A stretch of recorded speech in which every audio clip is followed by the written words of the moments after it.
The sack of seed grain hit the dirt between them, and the man who had brought it folded his arms as if the matter were settled. 40 pounds of winter wheat, he said. That's what she's worth to me, Garrett. And it's more than fair for a woman that can't see her own feet no more. Nora Vance stood beside the wagon with both hands laid flat against the great curve of her belly. 8 months gone and 4 days into a hunger that had stopped feeling like hunger and started feeling like cold. And she did not look at the grain.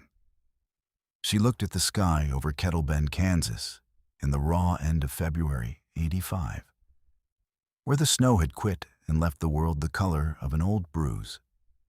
And she made herself breathe slow, because the thing inside her had gone quiet that morning, and she needed it to move again, and panic would not help it move. If you have ever been spoken about as though you were not standing right there, as though you were livestock or weather or a debt to be settled, then stay with me tonight. Subscribe to this channel and drop the name of your city in the comments below, because I want to see how far this story travels. The choice that Cowboy made in the next 60 seconds went against every sensible thing a man in his position should have done. And 40 years on, I still cannot tell it without my voice catching. Now come back with me to that cold yard, and to the rancher leaning in his doorway, who had not yet said a single word. His name was Wyatt Garrett, and he owned the only spread within 30 miles that had come through the hard winter with grain still in the bin, which was why the trader had come to him, and why half the desperate of 3 counties had come to him before. Wyatt had lost his wife to the same fever that emptied out a third of Kettle Bend 2 winters back, and his way of grieving had been to stop expecting anything good and to be rarely disappointed. He had a son, Tobias, 9 years old and gone silent as a stone since the burial, and a house that had not smelled like cooking in so long that the boy had forgotten what a kitchen was for. People said Wyatt Garrett's heart had frozen solid in the ground beside his wife. They were not entirely wrong, but a frozen creek is not a dead one. It is only waiting. Nora had not always been a woman traded for grain. 6 weeks back, she had been a cook in a railroad boarding house in Dodge, a good one, the kind whose biscuits made grown men go quiet. And she had been married to a brakeman named Tom Vance, who was kind and clumsy and gone now, crushed between 2 cars on a January night, leaving her a widow with a child coming and 3 months' back rent owed. She had learned in short order what the world offered a pregnant widow with no money. A great deal of advice and no bread. The boarding house keeper had turned her out. A man named Pruitt had paid her debt and called it a kindness, and then made it plain what he expected in return. And when she would not, he had decided she was an asset he owned, and he had hauled her across the state in the back of a freight wagon to sell her labor to whoever would feed her. Which is how a free woman in a free country came to be standing in a frozen yard while 2 men haggled over her in pounds of wheat. She had felt the eyes on her the whole way across Kansas. She knew the look, the one that traveled down her slowly and stopped at her belly, and decided in that one glance that she was a problem, a burden, a sum that did not add up. She had heard the depot clerk in Dodge say to his fellow, not bothering to lower his voice, "Who's going to feed 2 mouths for the work of half a woman?"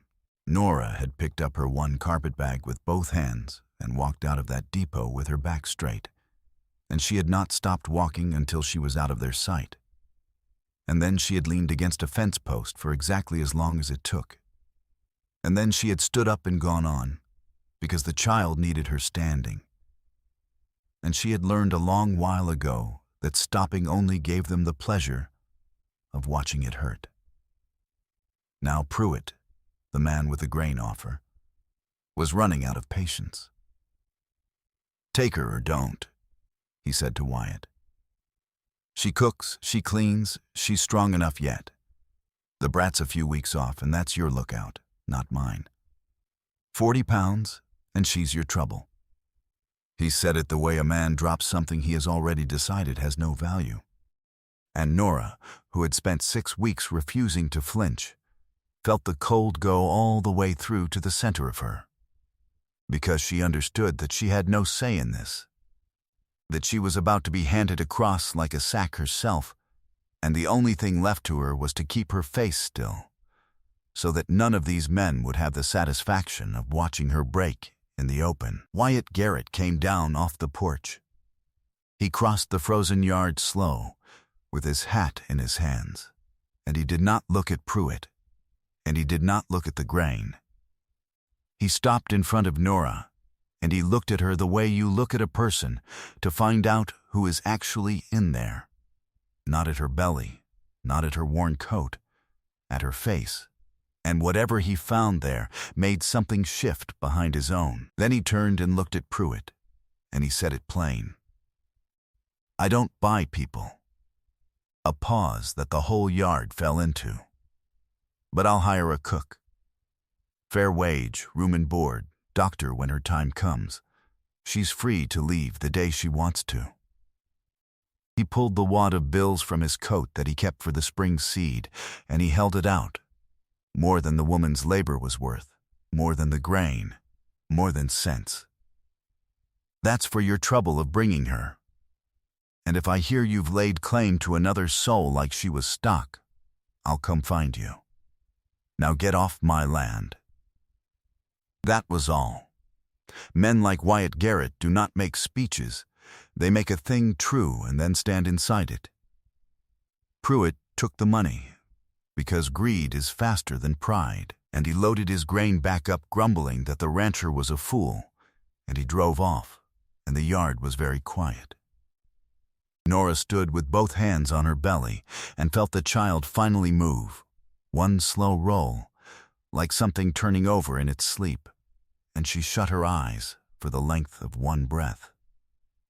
When she opened them, Wyatt was already lifting her carpet bag, and the boy Tobias was watching from the window the way a deer watches, and the smoke from the chimney was the only warm thing in 100 cold miles. "It's not charity," Wyatt said, walking her up to the house, looking at the door and not at her. "House needs a cook. My boy needs feeding proper. You'll earn it." A silence. "And you'll have your own room with a bolt on the inside. I want that understood. Nobody touches that door but you." "I understood it the second you sent that man off," Nora said. "And it's Nora Vance. Not the woman, not the trouble." "Nora," something happened at the corner of Wyatt's mouth that was a distant relation of a smile. He did not answer. He just held the door. The house inside told her the rest of his story without a word from him, the way a house always does. It was not dirty so much as abandoned midlife. A man's coat still on the hook that had been a woman's once. A clock stopped at some hour nobody had wound it past. A kitchen where the stove sat cold under a film of grease gone to varnish, where the flour barrel stood open to the mice, where a child's tin plate had been washed by a grieving man's idea of washing and stacked wet to sour.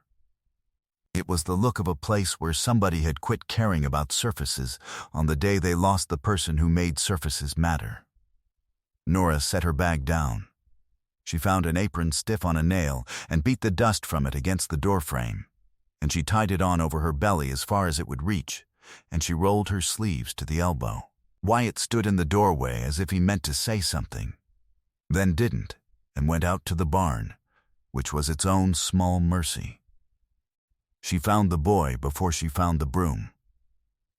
Tobias had crept to the edge of the kitchen and stood half behind the doorframe, thin and watchful, his mother's grief sitting on him like a coat cut for a much larger child. Nora did not crouch and coo at him. She knew better. She kept working. After a while, she said, not turning around, "I'm going to make bread. Won't be ready till past dark. You can watch if you like. You don't have to." The boy said nothing, but he did not leave, either, and an hour on, when she turned to scrub the table, he had moved 3 feet closer, and was sitting on the wood box with his knees drawn up, watching the dough rise under its cloth, as though it were the only interesting thing left in the world. She worked the way she did everything, with both hands and her whole self, and no waiting to be asked, though she was 8 months gone, and had to stop now and again to lean on the counter and breathe. She scoured the stove down to its black iron. She sealed the flour in a tin chest she found rusting in the barn and set traps for the mice. She washed every plate in water hot enough to hurt. And the second morning she made bread, so the whole house woke to the smell of it, which is a thing grief cannot survive forever in a small space. She noticed what nobody had asked her to notice, that the boy favored bread soft because a back tooth had gone bad and was paining him, that the milk cow's bag was caked and souring for want of proper stripping, that the chimney drew poorly because a bird's nest had half-blocked the flue and was filling the house slow with the smoke that had reddened the boy's eyes. She fixed each thing without announcing it. She did not wait to be recognized. She simply did what she saw needed doing. The food scene that mattered came on the third night. Wyatt came in late and cold from pulling a heifer out of a half-frozen slough, and he had the gray, hollowed-out look of a man who had not eaten a real meal in longer than he could say. Nora set a bowl in front of him without a word, a thick chicken and barley broth, the smell of it rising up warm into a house that had forgotten such smells, and she said, "When did you eat last?" "A real meal, not jerky on a horse." Wyatt thought about it and could not answer, which was its own answer. "Eat slow," she said. "You'll make yourself sick going fast on an empty gut." He ate, and somewhere in the second bowl something came loose in his face that he did not have a name for and did not want witnessed. So he looked at the table, and Nora let him, because she knew that a man eating after a long hunger is doing a private thing and deserves to do it unwatched. Across the kitchen, the boy ate too, and for the first time since the burial, Tobias asked for more. It was the boy who broke the silence first, the way the framework of these things always seems to go. 4 days in, at supper, Tobias looked up at the bread and the broth and the clean lamp that no longer smoked, and the woman who had made the house warm. And he set his small hand flat on the curve of Nora's belly, very carefully, the way you touch something you have decided to trust, and he said, "Is it going to live here too?" It was the most words anyone had heard out of him in 2 years. Wyatt's spoon stopped halfway to his mouth. He set it down with great care, the way you set down a thing you are afraid of dropping. Nora said, "Gentle." "It is. You'll be the first one it meets after me. That's an important job, being first." The boy nodded, solemn as a judge, and went back to his supper. But that night, alone behind her bolted door, Nora pressed her face into the pillow and let herself shake exactly once, for as long as it took, because she had been carrying the fear of being unwanted for 6 weeks, and the boy had just made a place for her child without being asked. Then she got up and washed her face and went on. A woman is allowed 1 collapse a season. She had spent hers. The trouble rode back in, the way trouble does. Pruitt had not let it go. A man like that cannot abide the memory of being run off, and worse, he had learned in town that Wyatt Garrett had paid out his spring seed money on a whim, and that there was no marriage in it, only a hired woman and a paper that did not exist. So Pruitt came back with the county constable, and a claim that the woman owed him a debt, the rent he had paid in Dodge, and that until it was settled she was bound to his service by law, and that Garrett had no more right to her labor than to a strayed horse he was refusing to give back. He stood in the frozen yard and said it loud enough to carry, and he looked at Nora's belly while he said it and smiled. "2 mouths," he said, "and neither one of 'em yours, Garrett. You want to play the saint? Fine, but the law says she's mine till that debt's paid, and a woman in her state's not paying anything for a good while. So I'll take her back, and you can keep your bread." Wyatt had been splitting wood. He set the axe in the block, and a lesser man would have swung it, and a lesser story would have let him. But Wyatt Garrett had buried a wife and learned the slow way that the loudest thing in a yard is rarely the strongest. He walked up close to Pruitt and said, very quietly, so the constable had to lean to hear it, "How much?" Pruitt blinked. "What?" "The debt. The number. Say it." Pruitt named a figure twice what it could have been, and Wyatt counted it out into the constable's hand, not Pruitt's, and said to the lawman, "You'll witness it paid in full and put it in your book. And you'll witness this too, that this man came onto my land twice to claim a free woman as property, and the next time he does it, I will not be reaching for my wallet." The constable, who was not a bad man, only a tired one, wrote it down.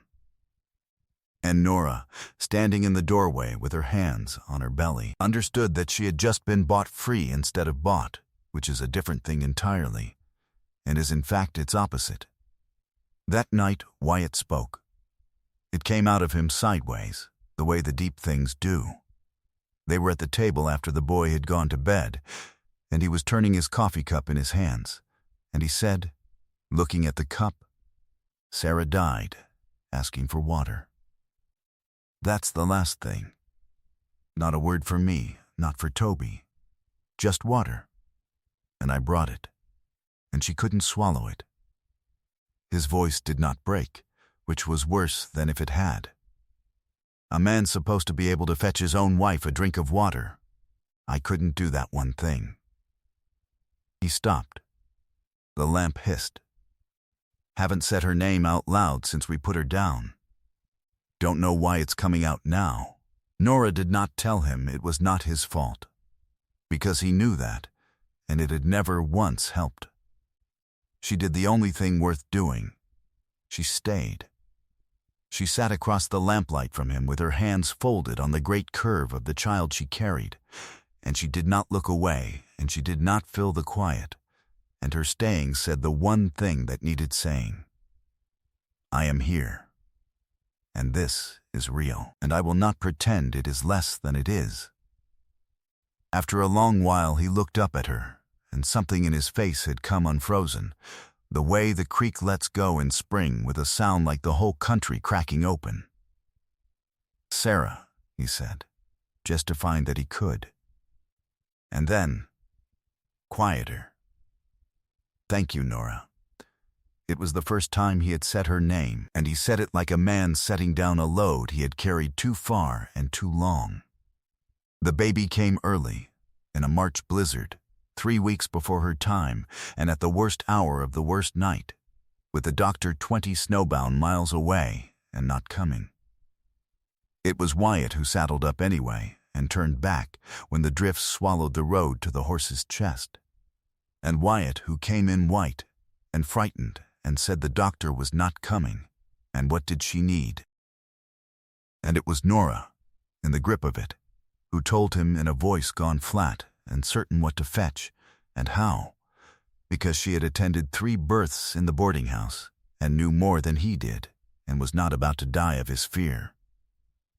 The boy Tobias kept the fire roaring and the water hot all night without being told.